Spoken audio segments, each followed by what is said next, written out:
Hi friends, welcome to our channel sky SP2. ఈ వీడియోని మీకు నచ్చినట్లయితే స్కై SP2 అనే యూట్యూబ్ ఛానల్ను సబ్స్క్రైబ్ చేసి, లైక్ చేసి, షేర్ చేసి, కామెంట్ చేయండి ఫ్రెండ్స్. ఈరోజు టాపిక్ వచ్చేసి తెగలో ఈ పార్ట్ 2 చూడండి. ఆల్రెడీ మనము పార్ట్ 1లో గిరిజన తెగల గురించి, ఆ గిరిజన తెగల యొక్క లక్షణాలు మరియు గిరిజన జనాభా ఎంత ఉంది 2011 జనాభా లెక్కల ప్రకారం, అదేవిధంగా గిరిజన తెగలు అనుసరిస్తున్న మతము, గిరిజన తెగలు అనుసరిస్తున్న వివాహ పద్ధతుల గురించి పార్ట్ 1లో చూసాము. ఈ వీడియోలో వచ్చేసి గిరిజన తెగల యొక్క రాజకీయ వ్యవస్థ గురించి చూద్దాము. ఇక గిరిజన తెగల యొక్క రాజకీయ వ్యవస్థ గురించి చూసినట్లయితే, ప్రతి గిరిజన తెగకు ఒక నాయకుడు ఉంటాడు. ప్రతి గిరిజన తెగకు ఒక నాయకుడు అనేవాడు ఉండడం జరుగుతుంది. ఈ నాయకుడు అనే హోదా అనేది వారసత్వంగా లభిస్తుంది. వారసత్వం చూడండి, ప్రతి గిరిజన తెగకు ఒక నాయకుడు అనేవాడు ఉంటాడు. ఈ నాయకుడు అనే హోదా అనేది వారసత్వంగా లభించడం జరుగుతుంది. గిరిజన తెగలలో చూడండి, గిరిజన తెగలలో కుటుంబంలోని ఒక పెద్దతో ఒక సభ అనేది ఏర్పడుతుంది. కుటుంబ పెద్ద ఈ కుటుంబ పెద్ద అనేవారు ఒక సభలో సభ్యత్వం కలిగి ఉంటాడు. ప్రతి గ్రామానికి ఒక గ్రామ పంచాయతీ ఉంటుంది. చూడండి, గిరిజన తెగలలో ప్రతి గ్రామానికి ఒక గ్రామ పంచాయతీ ఉండడం జరుగుతుంది. గ్రామ పంచాయతీ ప్రతి గిరిజన తెగలో ఆ గిరిజన తెగ యొక్క గ్రామానికి గ్రామ పంచాయతీ అనేది ఉంటుంది. ఈ గ్రామ పంచాయతీని పంచ్ అని అంటారు. ఈ గ్రామ పంచాయతీని పంచ్ అనడం జరుగుతుంది. ప్రతి గిరిజన తెగలో కుటుంబం యొక్క పెద్దతో ఒక గ్రామ పంచాయతీ ఏర్పడుతుంది. ఈ గ్రామ పంచాయతీని ఏమంటారంటే పంచ్ అని అంటారు. ఈ గ్రామ పంచాయతీ ఏం చేస్తుందంటే వివాదాలు, జాతరలు, పండుగలు వంటివి ఈ పంచ్ అనేది నిర్వహించడం జరుగుతుంది. ఏదైనా గొడవలు జరిగిన సమయంలో వివాదాలు పరిష్కరించడం జరుగుతుంది. అదేవిధంగా జాతరలు ఎప్పుడు చేయాలి, ఎలా చేయాలి అనేది, అదేవిధంగా పండుగలు ఎలా చేయాలి, ఎప్పుడు చేయాలి అనేది ఈ పంచ్ అనేది నిర్వహించడం జరుగుతుంది. అదేవిధంగా ఈ గ్రామానికి ఒక నాయకుడు అనేవాడు ఉంటాడు. ఆ నాయకుడు అనే పదవి వచ్చేసి వారసత్వంగా ప్రతి గిరిజన తెగకు ఉండడం జరుగుతుంది. అదేవిధంగా చూడండి, గోండు తెగలలో ఈ నాయకుడిని ఏమంటారంటే పట్ల అని అంటారు. గోండు తెగలలో ఈ నాయకుడిని పట్ల అనడం జరుగుతుంది. వీరి యొక్క రాజకీయ వ్యవస్థలో చూడండి, ఈ తెగల యొక్క రాజకీయ వ్యవస్థలో ఆచారాలు, కట్టుబాట్లు అనేటివి వీరి యొక్క ముఖ్యమైన చట్టాల కిందికి వస్తాయి. రాజకీయ వ్యవస్థలో ముఖ్యంగా ఆచారాలు, కట్టుబాట్లు అనేవి తెగ యొక్క ముఖ్యమైన చట్టాలు. చూడండి, మళ్ళీ ఒకసారి, రాజకీయ వ్యవస్థలో ప్రతి గిరిజన తెగకు ఒక నాయకుడు ఉండడం జరుగుతుంది. ఆ నాయకుడు అనే పదవి వచ్చేసి వారసత్వంగా లభించడం జరుగుతుంది. గోండు తెగలలో ఈ నాయకుడిని పట్ల అనడం జరుగుతుంది. ప్రతి గిరిజన తెగలలో కుటుంబ పెద్దతో ఒక గ్రామ పంచాయతీ సభ ఏర్పడడం జరుగుతుంది. ఈ గ్రామ పంచాయతీని పంచ్ అని అంటారు. ఈ పంచ్ ఏం చేస్తుందంటే వివాదాలు, జాతరలు, పండుగలు వంటివి నిర్వహించడం జరుగుతుంది. ఇక నెక్స్ట్ చూడండి, గిరిజన తెగల యొక్క ఆర్థిక వ్యవస్థ. గిరిజన తెగల యొక్క ఆర్థిక వ్యవస్థ ఏ విధంగా ఉందో తెలుసుకుందాము. ఈ గిరిజన తెగ యొక్క ఆర్థిక వ్యవస్థ పూర్తిగా అటవీ ఆధారిత ఆర్థిక వ్యవస్థ. చూడండి, గిరిజన ఆర్థిక వ్యవస్థ అనేది పూర్తిగా అటవీ ఆధారిత వ్యవస్థగా ఉండడం జరుగుతుంది. అటవీ ఆధారిత వ్యవస్థ అంటే చూడండి, అటవీ సంపదపై ఆధారపడటం.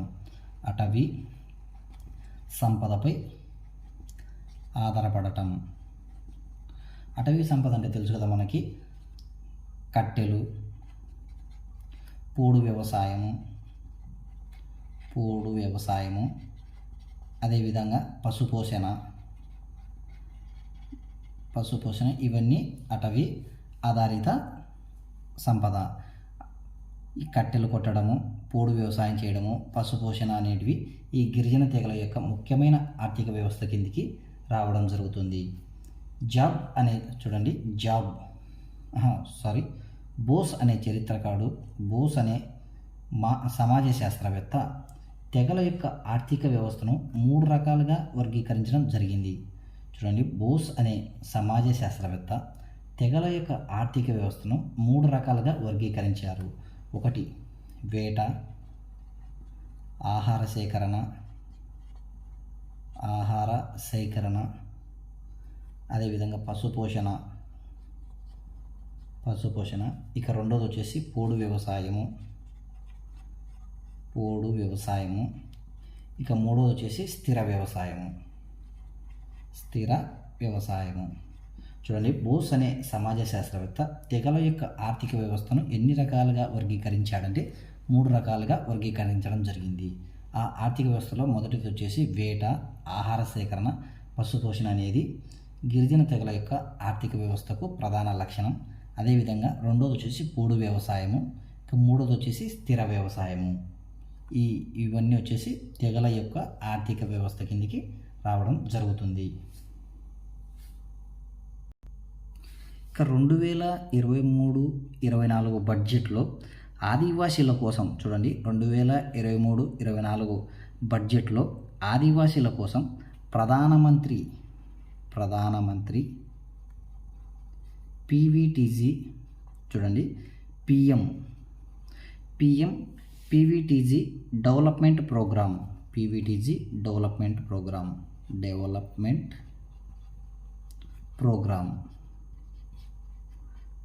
అనేది తీసుకువచ్చారు.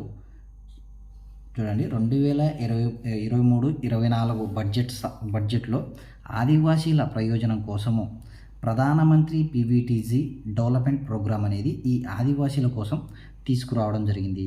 అదేవిధంగా ఇటీవల కాలంలో ఆదివాసీల కోసం ఆది మహోత్సవ్ చూడండి, ఆదివాసీల కోసం ఆది మహోత్సవ్ అనే ప్రోగ్రామ్ను ఢిల్లీలో జరపడం జరిగింది. ఇది ఎక్కడ జరిపారంటే ఢిల్లీలో జరపడం జరిగింది. ఆది మహోత్సవ్ అనే ప్రోగ్రాము ఢిల్లీలో ఆదివాసీల సంక్షేమం కోసము ఈ ఢిల్లీలో ఆది మహోత్సవ్ అనే ప్రోగ్రామ్ను జరపడం జరిగింది. ఇక నెక్స్ట్ అంశం చూడండి, గిరిజన తెగల యొక్క భౌగోళిక విస్తరణ. ఈ గిరిజన తెగల యొక్క భౌగోళిక విస్తరణను బిఎస్ గుహ 3 రకాలుగా వర్గీకరించడం జరిగింది.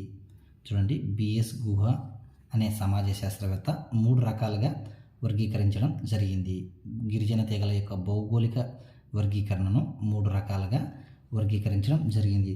అసలు ఈ బిఎస్ గుహ ఎవరంటే చూడండి, ఆంథ్రోపాలజికల్లో పిహెచ్డి చేసిన మొదటి భారతీయుడు. ఆంథ్రోపాలజీలో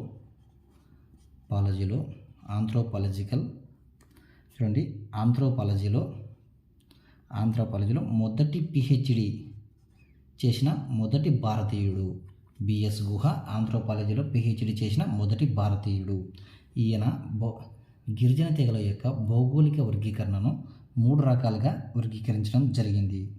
చూడండి, 1 ఉత్తర ఈశాన్య మండలము, 2 మధ్య మండలము, 3 దక్షిణ మండలంగా ఈ గిరిజన తెగల యొక్క భౌగోళిక విస్తరణను 3 రకాలుగా వర్గీకరించడం జరిగింది. ఇక ఉత్తర ఈశాన్య మండలం కింద ఏ రాష్ట్రాలు వస్తాయో చూడండి. 1 కాశ్మీర్, 2 పంజాబ్, 3 హిమాచల్ ప్రదేశ్, 4 ఉత్తరప్రదేశ్, అస్సాం, మణిపూర్, అదేవిధంగా త్రిపుర. ఈ రాష్ట్రాలన్నీ ఉత్తర ఈశాన్య మండలం కిందికి రావడం జరుగుతుంది. గిరిజన తెగల యొక్క భౌగోళిక వర్గీకరణలో ఉత్తర ఈశాన్య మండలం నందలి కాశ్మీర్, పంజాబ్, హిమాచల్ ప్రదేశ్, ఉత్తరప్రదేశ్, అస్సాం, మణిపూర్, త్రిపుర రాష్ట్రాలలోని గిరిజన తెగలు ఈ ఉత్తర ఈశాన్య మండలం కిందికి రావడం జరుగుతుంది. అదేవిధంగా దక్షిణ మండలం కిందికి వచ్చే రాష్ట్రాలు చూడండి. ఆంధ్రప్రదేశ్ మధ్య మండలం. ఇక మధ్య మండలానికి వచ్చినట్లయితే ఇక నెక్స్ట్ వచ్చేసి మధ్య మండలం. ఈ మధ్య మండలం వచ్చేసి ఉత్తరాన గంగా సింధు మైదానం నుండి చూడండి, గంగా సింధు మైదానం నుండి దక్షిణాన కృష్ణా నది వరకు ఈ మధ్య మండలం అనేది విస్తరించి ఉంటుంది.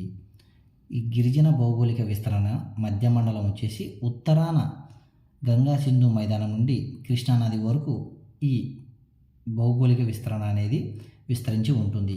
ఈ మధ్య మండలంలో ఎక్కువగా మధ్యప్రదేశ్లో ఎక్కువ గిరిజన తెగలు ఉండడం జరుగుతుంది.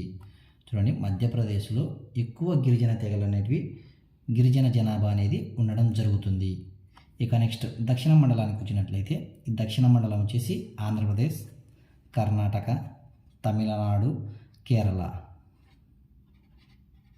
ఈ 4 రాష్ట్రాలు వచ్చేసి దక్షిణ మండలం కిందికి ఈ భౌగోళిక గిరిజన తెగల యొక్క భౌగోళిక విస్తరణ అనేది విస్తరించి ఉంటుంది. దక్షిణ మండలం ఆంధ్రప్రదేశ్, కర్ణాటక, తమిళనాడు, కేరళ రాష్ట్రాలలో ఈ గిరిజన తెగల యొక్క భౌగోళిక విస్తరణ అనేది విస్తరించి ఉండడం జరుగుతుంది. అత్యధికంగా గిరిజన జనాభా గల రాష్ట్రం ఏదంటే మధ్యప్రదేశ్లో అత్యధిక గిరిజన జనాభా కలదు. చూడండి, బిఎస్ గుహ ఆంథ్రోపాలజీ చేసిన మొదటి భారతీయ సమాజ శాస్త్రవేత్త. ఈయన ఆంథ్రోపాలజికల్ సర్వే ఆఫ్ ఇండియాకు మొదటి చైర్మన్. ఈ బిఎస్ గుహ వచ్చేసి ఆంథ్రోపాలజికల్ సర్వే ఆఫ్ ఇండియాకు ఏఎస్ఐ ఆంథ్రోపాలజికల్ సర్వే ఆఫ్ ఇండియాకు మొదటి చైర్మన్గా బిఎస్ గుహ ఉండడం జరిగింది. ఈ ఆంథ్రోపాలజీ సర్వే ఆఫ్ ఇండియాను 1945 సంవత్సరంలో ఏర్పాటు చేయడం జరిగింది. చూడండి, ఆంథ్రోపాలజికల్ సర్వే ఆఫ్ ఇండియా, ఇది ఆర్కియాలజికల్ సర్వే ఆఫ్ ఇండియా కాదు, ఆంథ్రోపాలజీ సర్వే ఆఫ్ ఇండియా. దీనిని 1945 సంవత్సరంలో ఏర్పాటు చేయడం జరిగింది. ఈ 1945 సంవత్సరంలోనే బిఎస్ గుహ మొదటి డైరెక్టర్ జనరల్గా చేసిన మొదటి వ్యక్తి. చైర్మన్గా కాదు, డైరెక్టర్ జనరల్గా చేసిన మొదటి వ్యక్తి ఎవరంటే బిఎస్ గుహ. బిఎస్ గుహ వచ్చేసి ఆంథ్రోపాలజీలో పిహెచ్డి చేసిన మొదటి భారతీయుడు. ఈయన ఈ తెగల యొక్క భౌగోళిక విస్తరణను 3 రకాలుగా వర్గీకరించడం జరిగింది. అదొకటి ఉత్తర ఈశాన్య మండలము, 2 మధ్య మండలము, 3 దక్షిణ మండలము. అదేవిధంగా నెక్స్ట్ చూడండి, ఎల్పి విద్యార్థి అనే సమాజ శాస్త్రవేత్త ఈ తెగల యొక్క భౌగోళిక విస్తరణను 4 జోన్స్గా వర్గీకరించడం జరిగింది. అదే బోస్ ప్రకారం అయితే చూడండి 3 రకాలుగా వర్గీకరించడం జరిగింది. అదేవిధంగా ఎల్పి విద్యార్థి ప్రకారం ఈ తెగల యొక్క భౌగోళిక విస్తరణను 4 జోన్స్గా వర్గీకరించడం జరిగింది. ఒకటి వచ్చేసి హిమాలయ పరివాహక ప్రాంతం, 2 వచ్చేసి మధ్య ప్రాంతం, 3 వచ్చేసి పశ్చిమ ప్రాంతం, 4 వచ్చేసి దక్షిణ ప్రాంతం. చూడండి, ఈ హిమాలయ పరివాహక ప్రాంతంలో ఏ రాష్ట్రాలు కలవు అంటే జమ్మూ అండ్ కాశ్మీర్, హిమాచల్ ప్రదేశ్, అదేవిధంగా ఉత్తరప్రదేశ్, నెక్స్ట్ మేఘాలయ, అదేవిధంగా మణిపూర్ రాష్ట్రం, నెక్స్ట్ త్రిపుర. ఈ రాష్ట్రాల్లోనివి హిమాలయ పరివాహక ప్రాంతంలో ఈ తెగల యొక్క భౌగోళిక విస్తరణని ఈ ఎల్పి విద్యార్థి వర్గీకరించడం జరిగింది. అదేవిధంగా జమ్మూ కాశ్మీర్, హిమాచల్ ప్రదేశ్లో చూడండి బోట్లు అంటే బోట్ తెగ, గుజ్జర్ తెగలు కలవు. అదేవిధంగా ఉత్తరప్రదేశ్లో చూడండి ఉత్తరప్రదేశ్, అస్సాం రాష్ట్రాలలో మిజో తెగ, గారో తెగ, కాశీ తెగలు కలవు. చూడండి, జమ్మూ కాశ్మీర్, హిమాచల్ ప్రదేశ్లో బోట్ అనే తెగ, గుజ్జర్ అనే తెగలు కలవు. అదేవిధంగా ఉత్తరప్రదేశ్, మేఘాలయలో చూడండి మిజో తెగ, గారో తెగ, కాశీ తెగలు కలవు. అదేవిధంగా మేఘాలయ ప్రాంతం చూడండి కాశీలు, నాగాస్ అనే తెగలు కలవు. అదేవిధంగా మణిపూర్లో వచ్చేసి కుకీ తెగ కలవు. అదేవిధంగా త్రిపురలో వచ్చేసి త్రిపురి అనే తెగలు కలవు. అదేవిధంగా చూడండి, భారతదేశం మొత్తంలో భారతదేశం మొత్తంలో గిరిజన జనాభాలో 11% ఈ ప్రాంతంలోనే ఈ గిరిజన తెగలు విస్తరించి ఉండడం జరిగింది. ఇక నెక్స్ట్ వచ్చేసి మధ్య ప్రాంతం. ఈ మధ్య ప్రాంతంలో చూడండి, మధ్యప్రదేశ్, వెస్ట్ బెంగాల్, బీహార్, జార్ఖండ్ ఈ రాష్ట్రాలు కలవు. అదేవిధంగా పశ్చిమ ప్రాంతంలో రాజస్థాన్, గుజరాత్, మహారాష్ట్ర ఈ రాష్ట్రాలు కలవు. అదేవిధంగా దక్షిణ ప్రాంతం చూడండి, ఈ దక్షిణ ప్రాంతం వచ్చేసి ఆంధ్రప్రదేశ్, తమిళనాడు, కర్ణాటక, కేరళ, తెలంగాణ ఈ రాష్ట్రాలను ఈ ఎల్పి విద్యార్థి గారు 4 జోన్స్గా వర్గీకరించడం జరిగింది. హిమాలయ పరివాహక ప్రాంతం వచ్చేసి జమ్మూ కాశ్మీర్, హిమాచల్ ప్రదేశ్, ఉత్తరప్రదేశ్, మేఘాలయ, మణిపూర్, త్రిపుర, అదేవిధంగా అస్సాం, నాగాల్యాండ్ ఈ విధంగా ఈ గిరిజన తెగల యొక్క హిమాలయ పరివాహక ప్రాంతం. అదేవిధంగా మధ్య ప్రాంతం మధ్యప్రదేశ్, వెస్ట్ బెంగాల్, బీహార్, జార్ఖండ్గా వర్గీకరించడం జరిగింది. అదేవిధంగా దక్షిణ ప్రాంతంగా ఆంధ్రప్రదేశ్, తమిళనాడు, కర్ణాటక, కేరళ, నెక్స్ట్ తెలంగాణ రాష్ట్రాలుగా వర్గీకరించడం జరిగింది.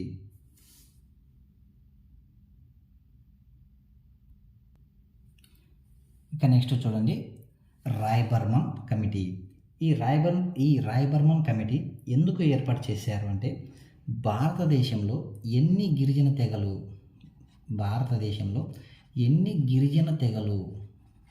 ఉన్నాయి అని సర్వే చేయడానికి చూడండి, ఈ రాయబర్మన్ కమిటీని ఎందుకు నియమించారు అంటే, భారతదేశంలో ఎన్ని గిరిజన తెగలు ఉన్నాయి అని సర్వే చేయడానికి ఈ రాయబర్మన్ కమిటీని 1971 సంవత్సరంలో ఏర్పాటు చేయడం జరిగింది. చూడండి, రాయబర్మన్ కమిటీని ఎందుకు ఏర్పాటు చేశారంటే, స్వాతంత్ర్యం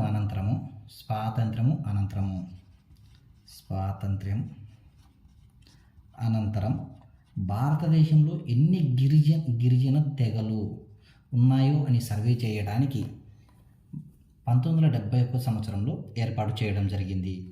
ఆల్రెడీ మనము 1931 సంవత్సరంలో అంటే స్వాతంత్రం పూర్వము బ్రిటిష్ పరిపాలనలో మొదటిసారిగా గిరిజన తెగలు ఎన్ని ఉన్నాయి అనేది సర్వే చేయడం జరిగింది. గిరిజన తెగలు ఎన్ని ఉన్నాయని.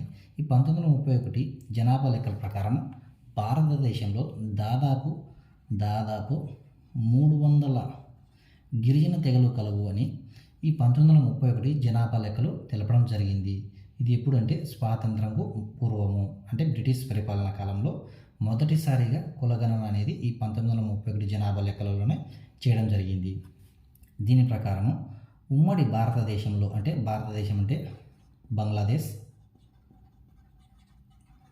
భారత్ మరియు పాకిస్తాన్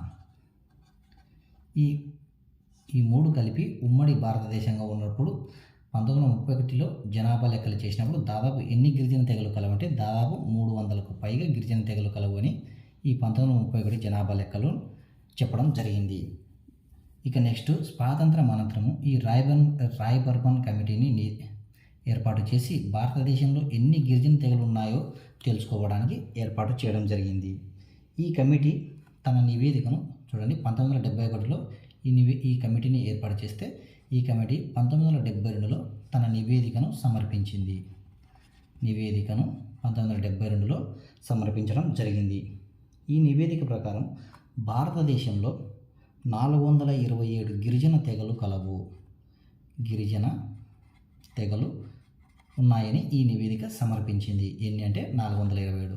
అదే 1930 జనాభా లెక్కల ప్రకారం అంటే దాదాపు 300కు పైగా. రాయబర్మన్ కమిటీ అంటే స్వాతంత్రం వచ్చిన తర్వాత ఎన్ని గిరిజన తెగలు కలవు అని అంటే 427 గిరిజన తెగలు కలవు. ప్రస్తుతం ఎన్ని ఉన్నాయంటే 2023 ప్రకారం ఎన్ని ఉన్నాయంటే 710 గిరిజన తెగలు కలవు. ఈ కమిటీ చూడండి, ఈ కమిటీ ప్రకారం భారతదేశంలో మొత్తం ఎన్ని గిరిజన తెగలు కలవు అంటే 427. అదేవిధంగా ఈ రాయబర్మన్ కమిటీ వచ్చేసి ఈ గిరిజన తెగల యొక్క భౌగోళిక ప్రాంతం 5 ప్రాంతాలలో విస్తరించి ఉంది. 5 ప్రాంతాలలో విస్తరించి ఉందని 5 ప్రాంతాలలో విస్తరించి ఉందని నివేదించడం జరిగింది. అదే బోస్ ప్రకారం 3 ప్రాంతాలు, ఎల్పి విద్యార్థి ప్రకారం 4 ప్రాంతాలలో ఈ గిరిజన తెగల యొక్క భౌగోళిక విస్తరణ అనేది ఉండడం చెప్పడం జరిగింది. అదే రాయబర్మన్ కమిటీ వచ్చేసి 5 ప్రాంతాలలో ఈ తెగల యొక్క భౌగోళిక ప్రాంతాలు విస్తరించి ఉన్నాయని చెప్పడం జరిగింది. ఈ రాయబర్మన్ కమిటీ ప్రకారం ఈ 5 ప్రాంతాలు ఏంటంటే చూద్దాం. ఒకటి ఈశాన్య ప్రాంతము, రెండోది వచ్చేసి ఉప హిమాలయ ప్రాంతము,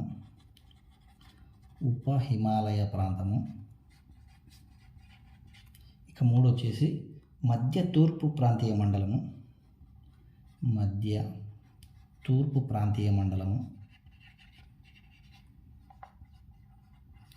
ఇక నాలుగోది వచ్చేసి పశ్చిమ భారతదేశము, ఇక ఐదోది వచ్చేసి దక్షిణ భారతదేశము. ఈ విధంగా ఈ రాయబర్మన్ కమిటీ ఈ గిరిజన తెగల యొక్క భౌగోళిక విస్తరణను 5 ప్రాంతాలుగా వర్గీకరించింది. ఒకటి వచ్చేసి ఈశాన్య ప్రాంతము, 2 ఉప హిమాలయ ప్రాంతము, 3 మధ్య తూర్పు ప్రాంతీయ మండలము, 4 వచ్చేసి పశ్చిమ భారతదేశము, 5 వచ్చేసి దక్షిణ భారతదేశంగా ఈ రాయబర్మన్ కమిటీ సూచించడం జరిగింది. మళ్ళొక్కసారి చూడండి. గిరిజన తెగల యొక్క భౌగోళిక విస్తరణను బిఎస్ గుహ 3 రకాలుగాను, ఎల్పి విద్యార్థి 4 రకాలుగాను, రాయబర్మన్ కమిటీ 5 రకాలుగా వర్గీకరించడం జరిగింది. బిఎస్ గుహ ప్రకారం ఈ తెగల యొక్క భౌగోళిక విస్తరణ ఉత్తర ఈశాన్య మండలంగాను, మధ్య మండలంగాను, దక్షిణ మండలంగాను 3 రకాలుగా వర్గీకరించడం జరిగింది. అదేవిధంగా ఎల్పి విద్యార్థి ప్రకారము హిమాలయ పరివాహక ప్రాంతము, మధ్య ప్రాంతము, పశ్చిమ ప్రాంతము, దక్షిణ ప్రాంతంగా ఈ ఎల్పి విద్యార్థి తెగల యొక్క భౌగోళిక విస్తరణను వర్గీకరించడం జరిగింది. అదేవిధంగా రాయబర్మన్ కమిటీ ప్రకారం 5 రకాలుగా వర్గీకరించడం జరిగింది. ఒకటి ఈశాన్య భారతదేశము, ఉప హిమాలయ ప్రాంతము, మధ్య తూర్పు ప్రాంతీయ మండలము, పశ్చిమ భారతదేశము, దక్షిణ భారతదేశంగా ఈ రాయబర్మన్ కమిటీ తెగల యొక్క భౌగోళిక విస్తరణను వర్గీకరించడం జరిగింది.